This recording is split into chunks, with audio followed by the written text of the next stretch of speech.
안녕하십니까. 언제나 소비자 편에서 방송하는 콘스탄트 김입니다. 얼마 전에 제가 리얼타임으로 전 세계 사람들은 어떻게 사는지 알아봤는데요. 이제는 한국 사람들이 또 어떻게 사는지 알아보도록 하겠습니다. 언제나 소비자 편에서 방송하는 콘스탄트 김의 돈 버는 정보, 교육, 경제가 되겠습니다. 대한민국 사람들은 현재 어떻게 살고 있는지 알아보도록 하겠습니다. 가구 수를 알아보겠습니다. 2272만 가구가 되겠습니다. 2023년도 대비해서 무려 35만 가구가 늘었습니다. 1인 가구가 엄청나게 늘었다는 거 아닙니까? 핵가족화하고 1인 가구의 급증에 따라서 생긴 일이라고 생각합니다. 1인 가구 수는요, 782만 가구가 되겠습니다. 전년 대비해서 32만 가구 이상이 늘었죠. 그러니까 전적으로 1인 가구만 늘었다는 거 아닙니까? 지속적으로 그런데 증가 추세에 있습니다. 그리고 중요한 것은 1인 가구죠. 결혼하지 않는 사람들이 너무 많다 보니까요. 평균 가구 원수가 어떻습니까? 과거에는 4명, 5명 정도 됐거든요. 그런데 지금은 바로 2.2명에 불과합니다. 2022년도 대비해서 변동은 없습니다만 출산율 저조, 핵가족화 때문에 영향이 아닐 수 없겠죠. 혼인 건수도 알아보도록 하겠습니다. 과거에는 뭐 33만 건 정도 막 혼인을 했는데 이제 20만 건도 안 됩니다. 19만 3천 건밖에 안 됩니다. 비혼 문화가 팽배했다. 일본의 사토리 세대처럼 우리는 엠포 세대가 있어서 연애도 못하고 결혼도 못하고 자식도 못 낳고 그냥 근근히 알바하면서 먹고 사는 사람들이 넘쳐난다는 거 아닙니까? 아니면요, 파라사이트족, 일본처럼요, 부모님 살을 파먹고 사는 그런 파라사이트 역할을 하는 사람들도 있고요. 캥거루족이라고 하죠. 다문화 가구 수가요. 가정수가 가구 수가 무려 41만 5천 세대나 됩니다. 그 전년 대비 16,000 세대 이상이 늘었죠. 엄청납니다. 국제 결혼이 주요 원인이 되겠죠. 요즘 무슨 뭐 그 농촌촌과 결혼하기 힘드니까 동남아라든가 모로코라든가 예전에는 뭐 우즈베키스탄 아니면 카자흐스탄, 러시아로부터 많이 결혼을 했습니다만 이제는 뭐 모로코 쪽으로 많이 가고 동남아 쪽으로 많이 가는 것 같습니다. 캄보디아까지도 가고요. 아니면 미얀마라든가 태국은 뭐 기본이고 필리핀도 기본이 되겠습니다. 라오스도 마찬가지가 되겠습니다. 다문화 혼인 건수 좀 알아보도록 하겠습니다. 이것도 옛날에 33만 건 정도 결혼했을 때는요, 3만 3천 건 정도 됐거든요. 이것도 약간씩 좀 감소는 하고 있습니다. 그러나 굉장히 많죠. 그래도 비율적으로 보면 10% 정도가 되니까 만약에 다문화 혼인 건수가 없다면 우리나라 사람들은 혼인도 별로 안 했을 겁니다.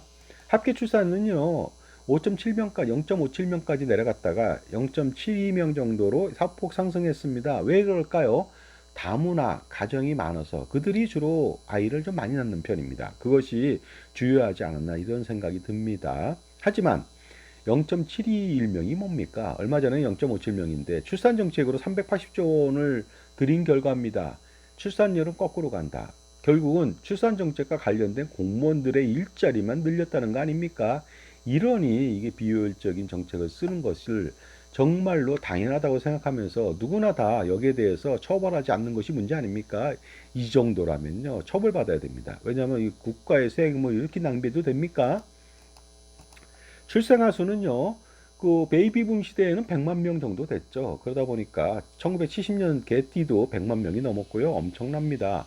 한 해에 그러다 보니까 학력고사라고 해서 86만 명, 88만 명 시험 봤는데 요새는 50만 명 겨우 넘습니다. 이것도 재수생 포함이죠. 그러니까 얼마 안 된다는 것이죠. 출생아 수가 23만 명밖에 안 되고 2022년도 대비해서 이것도 거의 2만 명이 줄었습니다. 100만 명 났다가 이게 웬 말입니까? 23만 명이. 이렇게 된다면은 나중에 군대 갈 사람도 부족해서 여자들이 가야 될지 모르겠습니다. 여자들 갈 수 있습니다. 이제는 체력으로 국방의 의무를 지키는 게 아니라 드론이나 컴퓨터라든가 기타 등등으로서 충분하게 적을 제압할 수 있으니까 여성들한테는 굉장히 좋은 기회가 아닌가 생각합니다. 그러니 여성한테 무조건 의무적으로 군대 가라고 하는 것이 아니라 사람이 없으니까 또 군대에서는 여성의 섬세한 모습, 기술이 필요한 것도 있으니까 여성의 직업군이나 굉장히 중요하다고 봅니다. 다문화 출생아 수들도 당연히 결혼이 많다 보니까 많겠죠. 보시는 바와 같이 2만 명대에서 12,000명대로 좀 줄었지만 그 출생아 수가 5.3%라고 해서 이제는 우리도 단일 민족 국가는 예전에 끝났고요. 안 되고 지금은 뭐 다민족 국가가 되어가고 있는 것 같습니다. 인구수는 5,200만이 안 됐습니다. 5,200만 정도 찍었다가 절정 찍었다가 지속적으로 내려가고 있습니다. 2024년도 기준이고요. 전년 대비해서 3만 8천 명이 늘었는데 왜 늘었을까요? 줄어들고 있는데 코로나 때문에 그렇습니다. 2019년도 발현된 코로나 때문에 많은 사람이 죽느라고 그, 그 인구수가 급감하기 시작했습니다만은요. 그 어느 정도 진정화되니까 조금 그 둔화폭이 좀 그 감소폭이 둔화됐다고 볼 수가 있겠습니다. 결국은 앞으로 급격하게 감소될 예정입니다. 왜냐하면 출생률이 저조하고 사망률이 급증하기 때문입니다. 기대 수명은 83.5명입니다. 이 기대 수명이라고 하는 것은 영세아이가 태어났을 때 살 수 있는 기대 수명이 되겠습니다. 하지만 이 기대 수명 중요하지 않습니다. 평균 수명이 중요하거든요. 평균 수명 알아보도록 하겠습니다. 제10회 경험생명표를 2024년도 4월 달에 적용했는데요. 남자가 86.3세, 기대 수명보다 훨씬 높지 않습니까? 여성이 90.7세입니다. 그러니 이제는 특별한 문제가 아니라면 죽는 사람의 대부분은 남성은 90세 전후, 여성은 95세 전후가 될 것으로 보입니다. 외국인 등록수는요, 138만 명, 134만 명 정도가 됩니다. 그 전년 대비 16만 명이 늘었습니다. 하지만 미등록한 사람 있죠. 불법 체류자 포함한다면 정말로 수백만 명이 될 것으로 보입니다. 고령 인구수 알아보겠습니다. 2024년도 기준인데 1000만 명 정도가 됩니다. 2024년도 12월 24일 초고령 사회로 진입했습니다. 65세 이상 20%가 된 게 정말로 크리스마스 이브 선물이 됐습니다. 바로 고령 사회에서 초고령 사회로 전 세계가 유례를 찾아볼 수 없을 정도로 7년 만에 됐습니다. 일본도 10년이고요. 다른 나라들은 50년 걸렸는데 우리는 딱 7년 만에 완벽하게 가장 빨리 했습니다. 노령화 지수라고 해서 181.2가 되겠습니다. 유소년 인구라고 해서 14세 이하 인구 대비해서 65세 되는 인구가 더 많다는 거죠. 1.8배가 더 많다는 거 아닙니까? 엄청나지 않을 수가 없습니다. 점점 그 갭은 더 벌어질 겁니다. 1년의 사망자 수는요. 35만 명 정도 됩니다. 2023년도. 그전에는 37, 8만 명까지 됐거든요. 그 코로나 영향이 좀 있었습니다. 하지만 지속적으로 이것도 증가 추세에 있다고 보시면 되겠습니다. 연령대별로 사망자를 알아보겠습니다. 많은 사람들이 아직도 자기가 언제 죽는지 모르나 봅니다. 자기 뭐 7, 80대 죽는 거로 아는데 절대 그렇지 않습니다. 왜냐하면 미인방명이잖아요. 미인만 일찍 죽습니다. 추인 장명일 수 있으니까 제발 좀 알아서 그냥 뭐 나 일찍 죽을 테니까 이런 말을 하지 않았으면 좋겠습니다. 1983년도에는요. 죽는 사람 통계입니다. 50대도 많이 죽었습니다. 3만 5천 명, 60대 4만 8천 명, 70대 5만 1천 명, 80세 이상 3만 7천 명밖에 안 죽었습니다. 그런데 이것이 2023년도 보면요. 80세 이상이 19만 명이 죽습니다. 전체 어때요? 54%입니다. 죽는 사람 대비해서. 그 다음에 70세 이상도 7만 명, 60세 이상 4만 7천 명. 그러니까 웬만한 사람들은 늙어 죽는다는 것이 되겠습니다. 1980년도, 83년도에 80세 이상 사망자 비중은 14%였는데 2023년도에는 54%라는 거 아닙니까? 대부분 80세, 90세, 100세에 산다는 것이 되겠습니다. 그래서 사람들은 정말로 돼지의 소원이란 말을 하면 좀 이상하겠습니다만 늙어 죽는 것을 희원한다. 마찬가지로 우리 사람들도 우리나라 사람들도 대부분 장수하면서 늙어 죽게 됩니다. 지금까지 제 정보가 도움이 되신다면 무료 구독하고 좋아요 부탁드리고요. 멤버십 회원가입을 통해서 보다 다양한 혜택 받아보시기 바랍니다. 학생 수는 당연히 줄었겠죠. 초중고 학생 수가 520만 명밖에 안 됩니다. 그 전년 대비해서 6만 6천 명씩 빠집니다. 그런데 교원 수도 빠져야 되고 학교 수도 빠져야 되는 거 아닙니까? 학원 수도 빠져야 되고 여러 가지 다 빠져야 됩니다. 출생률이 저조하기 때문에. 그런데 그거 계속 버티고 있는 것 같습니다. 그래서 가계에 지속적으로 그 엄청난 부담으로 다가오고 있다는 거 아닙니까? 65세 이상 노인 인구 대비해서 절반 수준밖에 안 되고 나중에 노인 인구는요 1700, 1800만 명까지 올라갈 수가 있습니다. 그런데 초중고 학생 수는요 점점 줄어들겠죠. 그러니까 지하철 경로석 세 자리가 아니라 7자리가 바로 경로석이 되고 세 자리가 경로석이 바로 일반석이 되는 날이 지금도 그렇게 되고 있다는 것이죠. 대학교 수를 알아보도록 하겠습니다. 대학교가 190개인데요. 사실은 전문대학 등 포함해서 382개나 됩니다. 엄청납니다. 그러니까 전 국민이 다 대학을 가죠. 90% 정도가 재학생이 대학을 가는데 10%가 안 간다고요? 아닙니다. 재수, 쌈수 이것을 통해서 당연히 100% 갑니다. 이제는 시험을 안 봐도 되고요. 시험을 뭐 봐도 점수가 나빠도 대학은 나갈 수가 있습니다. 어린이 집수 알아보겠습니다. 2만 9천 개 정도가 됩니다. 이건 빠지고 있죠. 왜냐하면 경영상 문제가 되니까 2천 개씩 빠져들고 있습니다. 지속적으로 감소 추세에 있다는 것이죠. 학교 수 같은 경우 별 차이가 없습니다. 오히려 초중고는 12개의 교가 증가했습니다. 왜? 각 급당 인원을 조절해갖고 줄였다는 거 아닙니까? 그러니까 이게 말도 안 되는 거 아닙니까? 물론 줄일 필요가 있겠지만요. 계속 줄인다? 학생 수는 주는데 학기도 줄이고 교원도 줄이고 다 줄여야 되는 거 아닙니까? 유치원 수부터 당장 147개가 감소됐습니다. 이것은요, 개인이 운영하는 영리 집단이거든요. 그러니까 감소했죠. 그러나 초중고는 어때요? 공익과 관련된 거니까 감소가 안 된다는 거 아닙니까? 그래서 불필요한 돈들이 많이 들어간다는 것이죠. 장애인 수가요, 얼마 전에 250만이었는데 264만입니다. 등록 장애인 수죠. 자, 이렇게 장애인 수가 많다는 것은요, 장애인 관련 복지 비용이 급증한다, 세금이 급증한다는 소리가 되겠습니다. 기초생활수급자 수도요, 놀랍게도 장애인 수만 합니다. 255만 명이다. 복지 비용은 급증합니다. 연단위 10만 명 이상이 증가하고 있다는 거 아닙니까? 지속적으로 여기에 대한 부담은 엄청나게 생길 것으로 보입니다. 의료기관 수 알아보겠습니다. 10만 개 정도가 됩니다. 매년 늘고 있습니다. 전년 대비 1600개 정도 늘었습니다.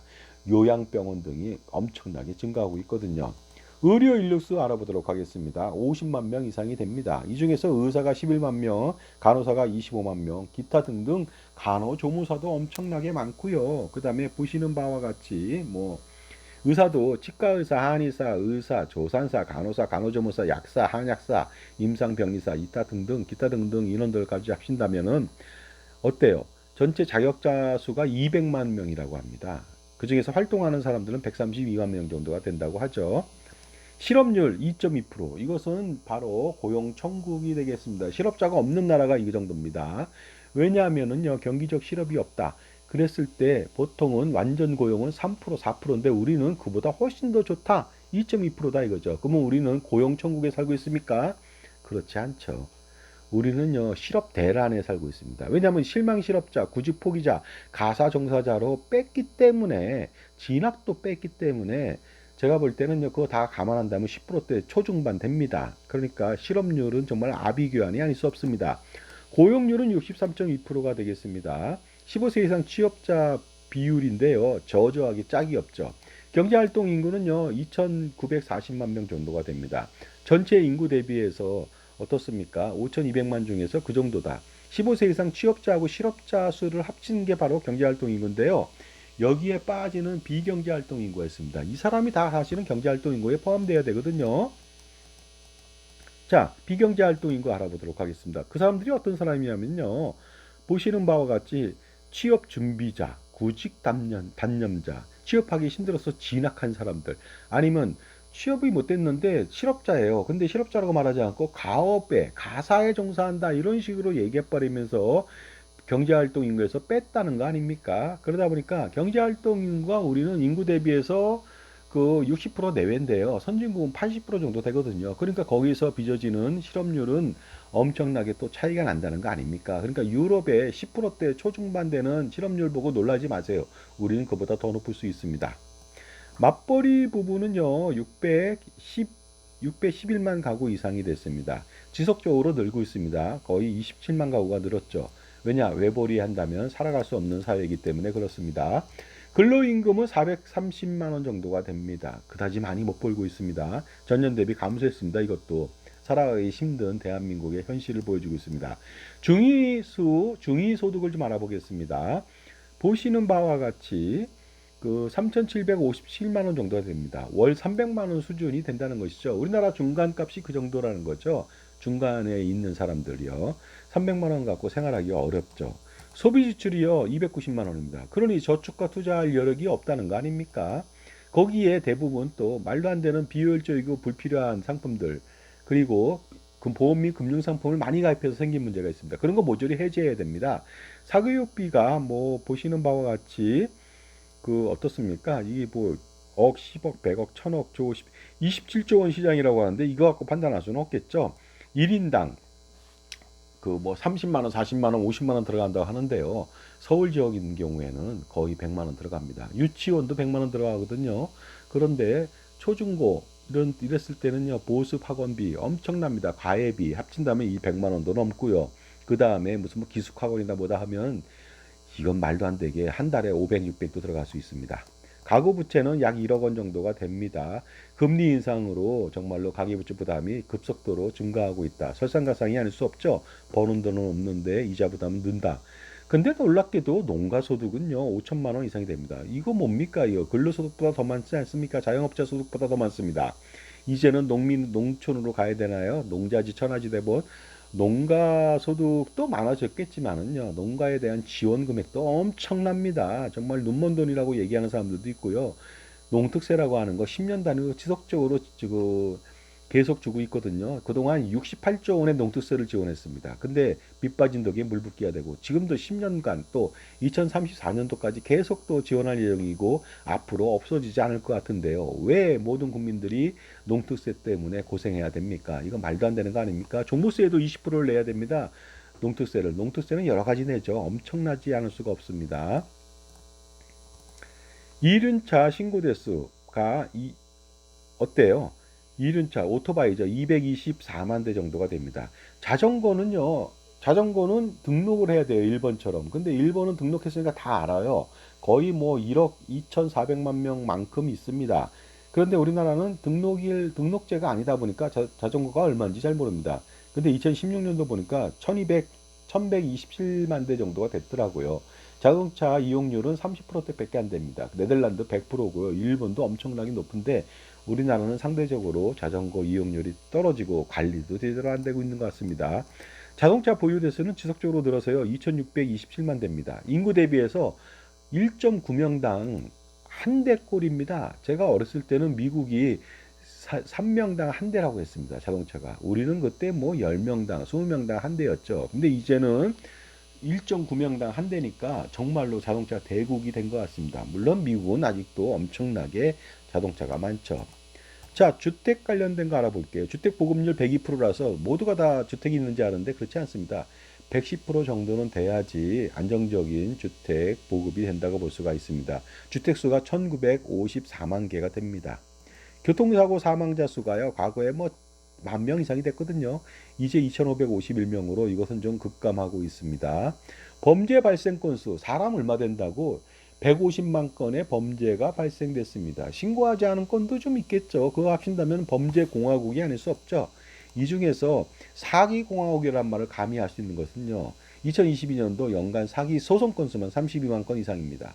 소송하지 않는 것까지 합친다면 그게 바로 100만 건 이상 아니겠습니까? 그러니까 인구 얼마 된다고 전부 다 사기꾼으로 둘러싸여 있다. 특히 보험 및 금융상품들요. 사기꾼은 아니지만은요. 여러분들을 게임에 빠뜨려서 여러분 자산 관리를 망치게 한다. 이것은 사기꾼은 아니지만은요. 여러분들 자산 관리를 망치고 노후 준비를 망치한다. 이러면은 정말로 그들을 피해야 되는 거 아닙니까? 기타도 알아보도록 하겠습니다. 아동 학대 건수, 뭐 기타 등등이 있는데요. 한번 참조해 보시기 바랍니다. 그리고요. 그다음에 경제 성장률, 뭐 다 아시는 내용들이 되겠습니다. 예금 은행 대출 금리 4.67%라는 거 하고 중소기업 수가 뭐 800만 개, 창업기업 수가 8만 2천 개. 자영업자가 1년에 110만 개 정도 창업을 하는데요. 100만 개 이상 폐업한다는 사실도 알아둘 필요가 있습니다. 그리고요. 어? 1인당 쌀 소비량은 지속적으로 감소했죠. 56kg 정도가 됩니다. 과거에 우리는 이것보다 훨씬 더 많이 먹었죠. 밥그릇도요. 과거에는 어떻습니까? 한 640cc 정도 됩니다. 지금은 200cc도 안 먹죠. 180 정도밖에 안 먹습니다. 그 다음에 귀농 인구수가 그 10,000명 정도가 되고 있고요. 농가 인구수가 200만이 되겠습니다. 그리고요. 뭐 식량, 작물 생산량, 어업 생산량, 제조업 사업 재수 참조해 보시기 바랍니다. 자, 그리고요. 이번에는 그 온라인 쇼핑몰 거래액이요. 엄청나게 늘었다는 거 말씀드리고요. 그리고 또 1인당 평균 독서 건수가 7.2건입니다. 이거 대단히 괄목상대한 거 아니겠습니까? 과거에는 0.5건밖에 안 된다고 했는데요. 7.2건이다. 그러나 아직도 멀었죠. 그 70건 정도 봐야 되지 않을까 생각이 듭니다. 정말로 책 속에서 길을 찾을 수가 있습니다. 스마트폰 의존도가 높은 거, 유형군이 23% 정도가 된다고 하니까 놀랍지 않을 수가 없습니다. 그리고 외래 관광객 수가 140만 명이 안 되는데요. 일본만 한 해에 700만 명 이상 갑니다. 그러니까 우리는 1000만 명 이상 가겠죠. 그러니까 그 여행 수지 그 적자가 된다는 것이죠. 그리고 온실가스 배출량 계속적으로 늘고 있고요. 1인당 전력 소비량 계속적으로 늘고 있습니다. 신재생 에너지 생산량은 그에 따라서 늘고 있지만 이것은 비용이 엄청나게 많이 들겠죠. 자, 지금까지요. 2023년도, 2024년도를 사는 대한민국의 현재 통계 모습을 봤습니다. 어떻게 좀 참조가 되시는지 모르겠는데요. 내년도에도 다시 한번 제가 자료를 준비해 보도록 하겠습니다. 감사합니다.